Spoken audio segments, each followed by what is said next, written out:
Hi, my dear student. নিশ্চয় আজিৰ ক্লাছটো তোমালোকৰ ভাল লাগিব। এই আমাৰ আজিৰ ভিডিঅ'টো ফাৰ্ষ্টৰ পৰা লাষ্টলৈকে ভালদৰে চাবৰ কাৰণে জনাইছোঁ। তোমালোকে নিশ্চয় প্ৰথমৰ পৰা লাষ্টলৈকে ভালদৰে মনোযোগেৰে শুনিবা। আমাৰ ভিডিঅ'ৰ পৰা নিশ্চয় তোমালোকে উপকৃত হ'ব পাৰিবা। বলা এতিয়া আমি কৈছোঁ 9 নম্বৰ, যদি এটা সমান্তৰ প্ৰকৃতিৰ তৃতীয় আৰু নৱম পদ দুটা ক্ৰমে 4 আৰু -8 হয়, তেন্তে ইয়াৰ কোনটো পদ শূন্য হ'ব? সো আমাৰ কি বলা হৈছে, কোনো এটা পদ যেটো পদ শূন্য হ'ব সেই পদটো কিমান নম্বৰ পদ হ'ব, হয় নাই? সো আমাৰ দিয়া আছে 8 নম্বৰ, given that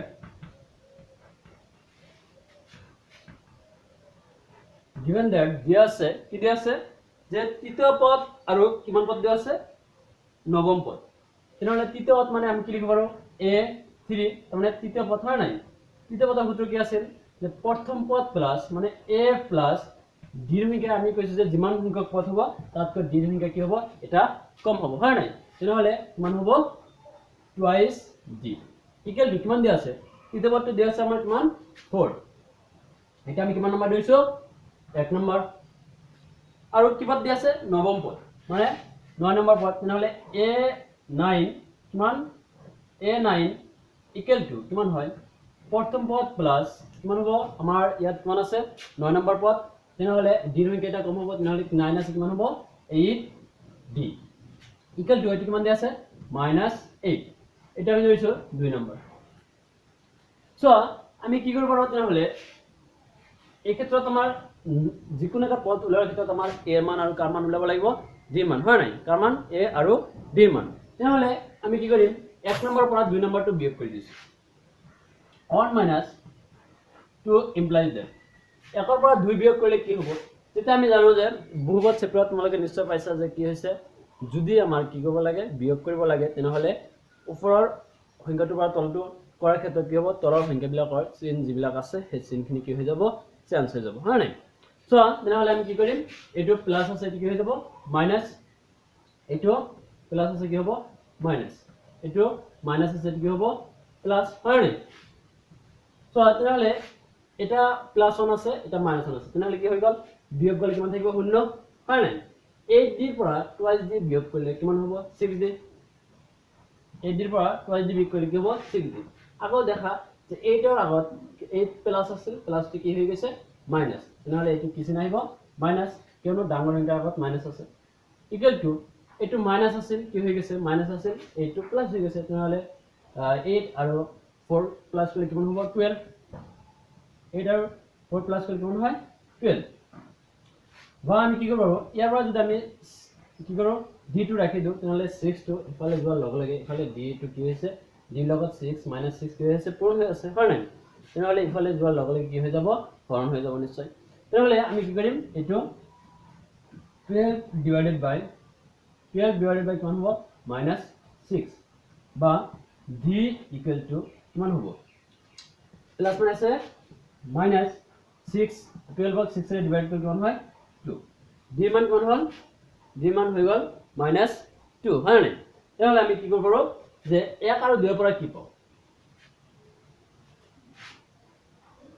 তেনেহলে d ৰ মানটো আমি কি কৰিম, 1 নম্বৰত বহাই পাওঁ, d ৰ মান 1 নম্বৰত বহাই পাওঁ, 1 নম্বৰত বহুৱাই পাওঁ, 1 নম্বৰত বহুৱাই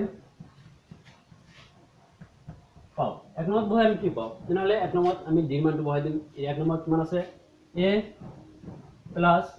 2 ইনটু d মান কিমান ওলাইছে, d মানটো ওলাইছে -2, তেনেহলে d ঠাইত কিমান হ'ব, -2 ইকুয়াল টু কিমান দিয়া আছে, 4, সমান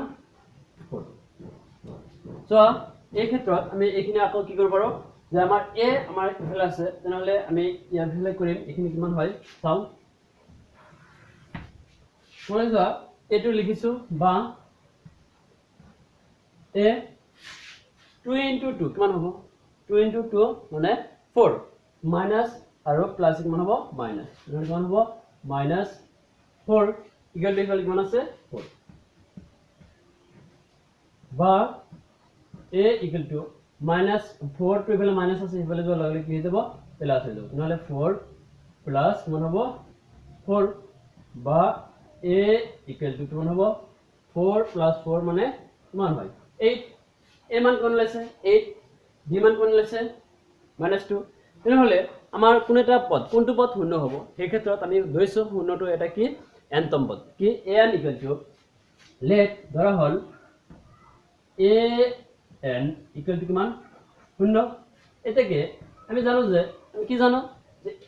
an ইকুৱেল টু কিমান আছে আমাৰ সূত্ৰটো a plus n minus 1 whole of কিমান আছিল d এখানে মান আছিল হয় নাই হোল অফ কিমান আছিল d হোল অফ d এটা আমি মানখিনি বহাই দিম তো কি হয় an মানে কিমান আছে an মানে শূন্য a এর মান কিমান প্রথম পদ 8 এর মান কিমান 8 এর মান আমি বহাইছো 8 প্লাস n মান আছে নে নাই হয় নাই নহলে n টো থাকিব -1 d মান কিমান আছে d মান আছে -2 নহলে কি হ'ব -2 সো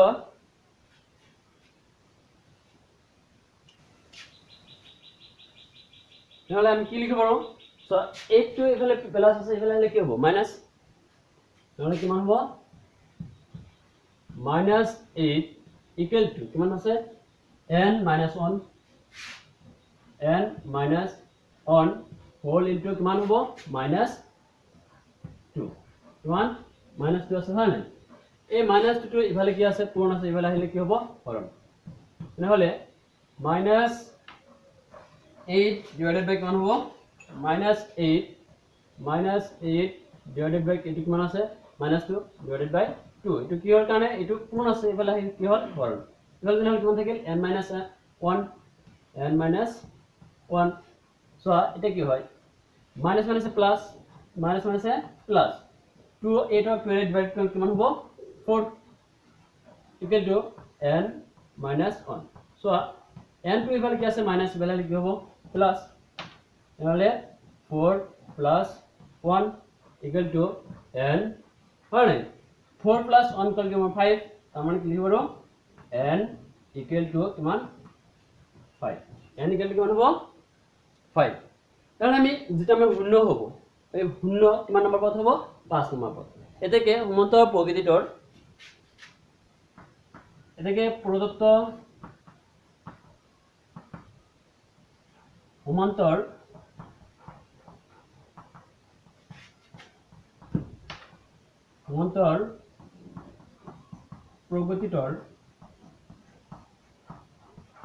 প্ৰকৃতিৰ পঞ্চম পদ তো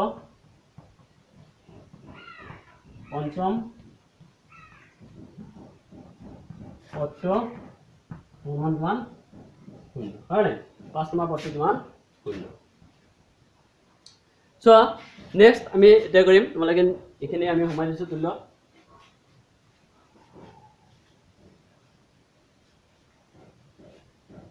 ঠিক আছে এটা আমি নেক্সট লৈ আহিছো আমাৰ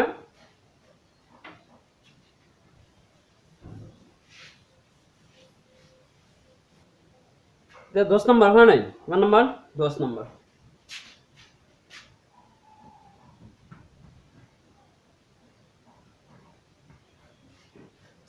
তো 10 নম্বৰ কি কৈছে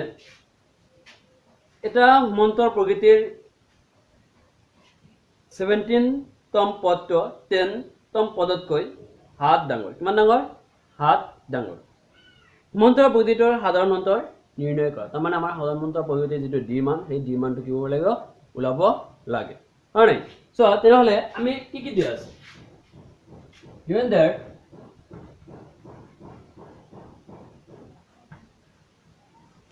দিয়া আছে আর কি দিয়া আছে 17তম পদ মানে আমার মনত আছে নাই 17তম পদ মানে a17 ইকুয়াল টু আমার কি হ'ব যে প্রথম পদ মানে a প্লাস আমার যিমান সংখ্যক আছে তাতকৈ মান 1 কম হ'ব হয় নাই তাহলে 16 আছে তাহলে কিমান হ'ব 17 আছে তাহলে কিমান হ'ব 16d ইকুয়াল টু কিমান দিয়া আছে আমার সরি ভুলে গেল নাম্বার দেওয়া হয় নাই নাম্বার দেওয়া হয় নাই ডাইরেক্ট করতেছি যেন আমি এতিয়া আৰম্ভ হ'ব কি আমাৰ তেনেহ'লে চাও আহা আৰম্ভ কৰিছো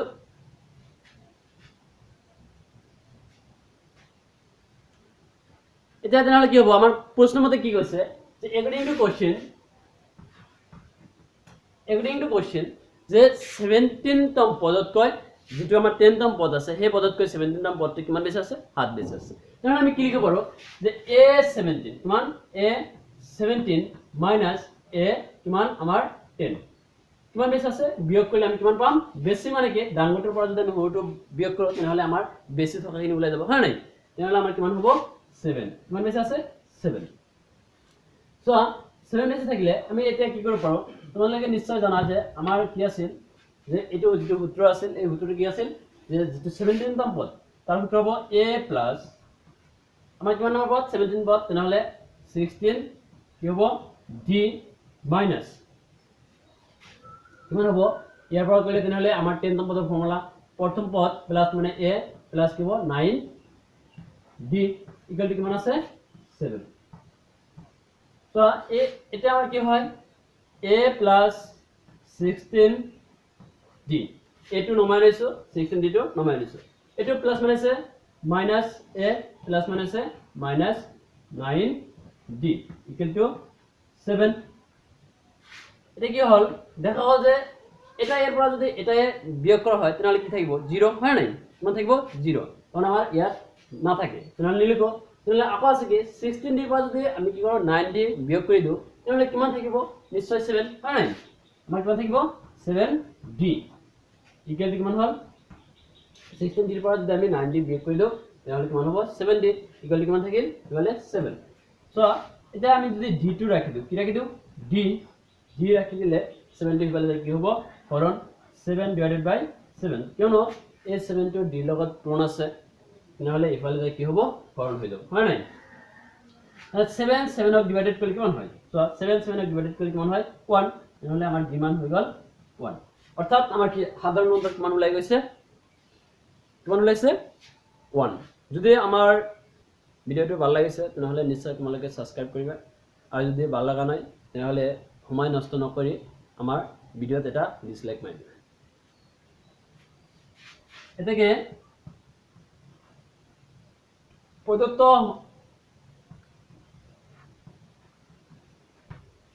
সো এনার কি হবো এটাকে প্রদত্ত সমান্তর প্রগতির সাধারণ অন্তর ইকুয়াল টু কিমান হবো 1 থ্যাংক ইউ আমার ভিডিওটো যদি তোমালোকৰ ভাল লাগিছে তেনেহলে নিশ্চয় তোমালোকে সাবস্ক্ৰাইব কৰিবা আৰু যদি ভাল লাগা নাই তেনেহলে সাবস্ক্ৰাইব কৰি আমাৰ চেনেলত থাকি তোমালোকে সময় নষ্ট কৰিব নালাগে আৰু লগতে যদি ভাল লাগিছে তেনেহলে তোমাৰ বন্ধু বান্ধৱী সকলো যাতে এইটো ভিডিও চাই উপকৃত হ'ব পাৰে সেই কাৰণে তোমালোকে এই ভিডিওটো তোমাৰ বন্ধু বান্ধৱীলৈ শ্বেয়াৰ কৰিবা থ্যাংক ইউ আকৌ লগ পাম পৰৱৰ্তী ভিডিঅ